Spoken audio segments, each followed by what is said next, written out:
খুব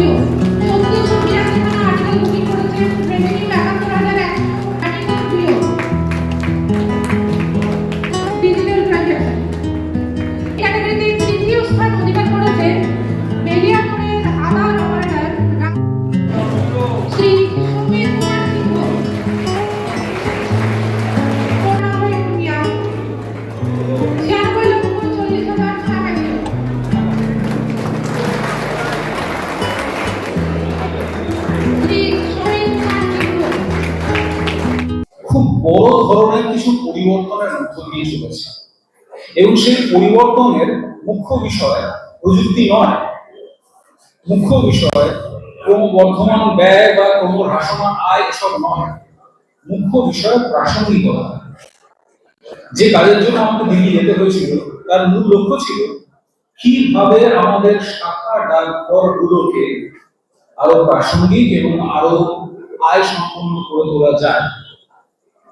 এখানে আমার যে গ্রামীণ ডাক সেবক কমরেডসরা আছেন তারা শুনলে খুশি হবে যে আমাদের এই কমিটি রেকমেন্ড করেছে যে বেশ কিছু ক্ষেত্রে, অবশ্যই ক্লাসিফাইড এখানে বলা সম্ভব নয়, কিন্তু বেশ কিছু ক্ষেত্রে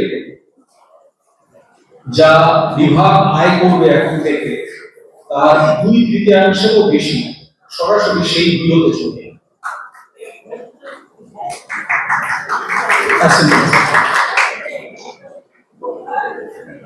যা অ্যাকাউন্ট আপনারা খুলবেন তার জন্য মিনিস্ট্রি অফ ফিনান্স থেকে আমাদের পাওয়া কমিশনের 2/3 বেশি আপনাদের কাছে যাবে। যা পিএলআর প্রিমিয়াম আপনারা কালেক্ট করবেন তার 75% পর্যন্ত আপনাদের কাছে চলে যাবে। এবং ভবিষ্যতে যদি আমাদের এই প্রস্তাব গৃহীত হয়, সবটাই এখন প্রস্তাবের স্তরেই রয়েছে, এরপর এগুলো অনেকগুলো লেভেল বেরোবে। কিন্তু আজকে আমরা বাঁকুড়া ডিভিশন, যেটা বাঁকুড়া জেলার সঙ্গে মিলে রয়েছে, তার গত 1 বছরে যারা ভালো কাজ করেছেন অ্যাকাউন্ট খোলার ব্যাপারে, জীবন বিমার মাধ্যমে মানুষকে সুরক্ষা দেওয়ার ব্যাপারে, নির্ধারিত সময়ের মধ্যে ডেলিভারি দেওয়ার ব্যাপারে, পোস্ট অফিসের স্বচ্ছতা বজায় রাখার ব্যাপারে, সেই সমস্ত ডাক কর্মচারীদেরকে সামান্য পুরস্কার এবং সার্টিফিকেটের মাধ্যমে প্রোৎসাহিত করার একটা চেষ্টা করলাম। এতে আমরা, যেহেতু এটা কমিউনিটি ডেভেলপমেন্ট প্রোগ্রাম, আমরা চেষ্টা করি সমাজের অন্যান্য স্তরেরও যারা বিশিষ্ট ব্যক্তিবর্গ আছেন তাদেরকে ডাকতে, যেহেতু তাদের হাত থেকে এই সার্টিফিকেট বা পুরস্কার পেলে তার অর্থ, তার মূল্যটা অনেকখানি বেড়ে যায় এবং মানুষ অনেক বেশি উৎসাহিত বোধ করে। আজকে আমাদের সঙ্গে উদয়ভানু স্যার ছিলেন, তিনি তার এই প্রাইজের মাধ্যমে এবং সেটা মানুষদেরকে দেওয়ার মাধ্যমে নিঃসন্দেহে অনেকে আরও বেশি উৎসাহিত করতে পারলেন। প্রাইজটা পেল না, তারাও কিন্তু কোনো মতেই আমার এই ডিভিশনের কাজে বা সামগ্রিকভাবে ডাক বিভাগের কাজে কোনোভাবেই কম পরিশ্রম করেছে বা কম অবদান রেখেছে এ কথা বলা চলবে না। তারা কাজ করেছেন বলেই সামগ্রিকভাবে ডিভিশন আজকে সাউথ বেঙ্গল রিজনের মধ্যে 3য় স্থানে, সারা বাংলার মধ্যে 5ম স্থানে এবং সারা ভারতের মধ্যে 5ম স্থানের মধ্যে রয়েছে পারফরমেন্সের নিরিখে। এটা সম্ভব হয়েছে সবাই কাজ করেছে বলেই। কাজে যারা আজকে প্রাইজ পেলেন না, আমি আশা রাখি যে আগামী দিনে তারাই প্রাইজ পাওয়ার জায়গায় উঠে আসবে। এই যে আজকেও আমরা এমন বেশ কয়েকজন গ্রামীণ ডাক সেবককে পুরস্কার দেওয়ার চেষ্টা দিয়েছি যারা ডিজিটাল ট্রানজ্যাকশনের মাধ্যমে খুব ভালো কাজ করেছেন। তারা যা কিছু আর্টিকেল বুক করেছেন সবই তারা করেছেন ডিজিটাল সিস্টেমের মাধ্যমে।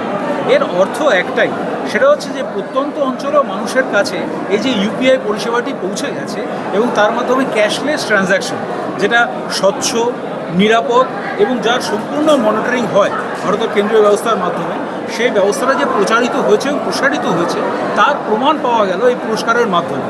আশা রাখা যায় যে আগামী দিনে আমরা উত্তরোত্তর আরও বেশি এই ধরনের ট্রানজ্যাকশন পাবো। এতে সবথেকে বেশি যেটা সুবিধা হয় সেটা হচ্ছে ক্যাশ হ্যান্ডলিংয়ের যে নিরাপত্তাজনিত এবং অন্যান্য ইস্যুগুলো আছে সেগুলো থেকে দূরে থাকা যায়। মানুষকে ক্যাশ নিয়ে পোস্ট অফিসে আসার ঝামেলা থেকে মুক্তি দেওয়া যায়।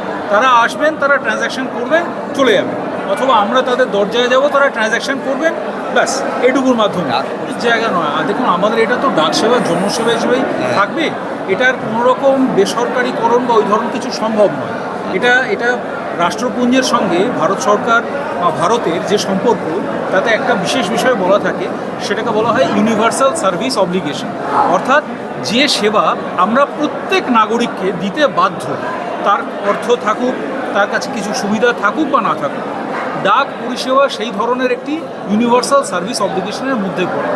এই ডাক পরিষেবার মধ্যে এবার কিছু কিছু জিনিস আছে, যেমন স্পিড পোস্ট ফেসিলিটি বা যেমন স্পিড পোস্ট পার্সেল, এগুলো শুধুমাত্র হবে ব্যবসায়িক ভিত্তিতে পরিচালিত হয়।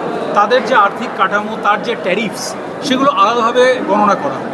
কিন্তু সাধারণ মানুষের কাছে ডাক পরিষেবা পৌঁছে দেওয়া এবং তার জন্য পোস্ট অফিসের যে কাঠামো সেটাকে বজায় রাখা, তাকে আরও মজবুত করা, এটা আমাদের দায়িত্বের মধ্যেই থাকে।